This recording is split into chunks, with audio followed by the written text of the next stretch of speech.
What began as a peaceful protest in a shopping center in Hong Kong turned into a violent scene. More shootings to report from Cincinnati. The first happened right outside Children's Hospital on Burnett Avenue. Details are limited right now.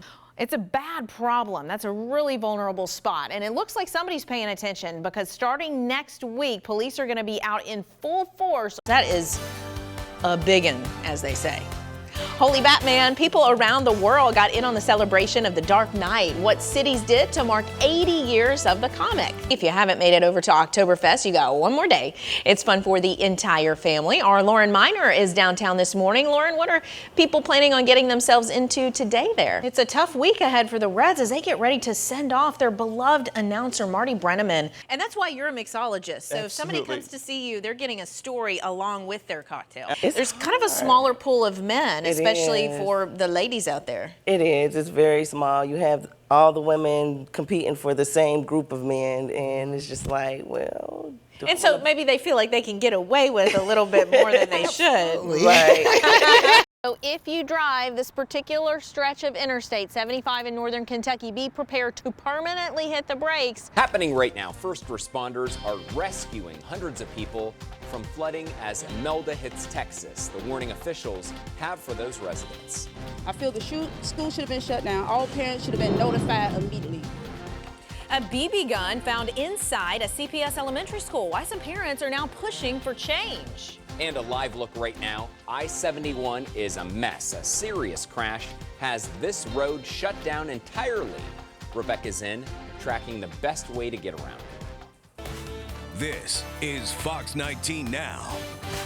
That's a mess. Yeah, we're talking about a couple of hour-long delays just to try to get north crossing the river into downtown. Cincinnati police are investigating reports that a student exposed himself to younger kids at Kilgore Elementary School. Cincinnati Public Schools sending this letter to parents.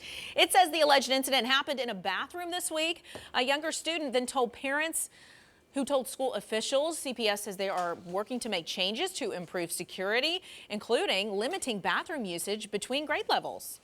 Right now, the Ohio Department of Health says they're investigating several reports of severe lung disease because of vaping. They say there are 17 cases of that disease here in Ohio, 1 case in Butler County and 2 in Hamilton County. All of those people are being treated at hospitals around the state. Ohio's top law enforcement official says any money that comes to Ohio from a settlement with OxyContin's maker needs to be spent locally to help try and fight the opioid epidemic.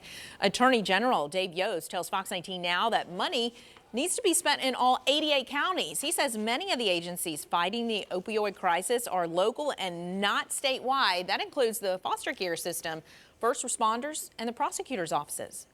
Well, some say it is the best weekend in the Queen City. Oktoberfest back and in full swing in downtown Cincinnati. And Maytal Levy is live with the latest. Good morning. That's right. You know, right behind me, the roads are closed. Wanted to give you a view of this just because we have seen a lot of people trying to drive through here. So I think it's important to mention, if you didn't get the memo already, Oktoberfest has taken over downtown Cincinnati, specifically over 2nd and 3rd Streets between Walnut and Elm Streets. This is kicking off at 11 o'clock this morning. So that part is new because usually it starts on Friday at 5 p.m. Right now it is starting at 11 a.m. The mayor called it a half-day holiday. So if you're trying to get out of work early, maybe you got an excuse there. And if you didn't know, Oktoberfest in Cincinnati, the 2nd largest Oktoberfest in the country, according to event organizers. Again, fun starts today with games at the main stage, which is at 2nd and Elm Streets. There will be live music, 5 different beer gardens, and 4 festival tents. So if you can only imagine the array and amount of beer here and wine, and of course, good German food, the classics, schnitzel, spatzel, bratwurst, zgetta, and maybe you're, topping that off with a strudel. But really, there will be something for everyone here. The races are also tomorrow, the 7K, 14K. You can walk or run. You can finish it off with a free beer as part of that race. Lots of things happening. The chicken dance is tomorrow night as well. And there's all sorts of food if maybe German food isn't your thing. But again, keep that in mind that the times are different. You can get your lunch here this afternoon when it opens at 11. We'll send it back to you. Maytal, thank you. It's going to be fun. It's going to be awesome. Yeah. Well, this guy, one of the most well-known voices here in Cincinnati, Marty Brenneman's career is coming to a close and people are celebrating. Yeah, well, we've got some details on how you can make his last week very special. Yeah. That's when we come back. He's a legend.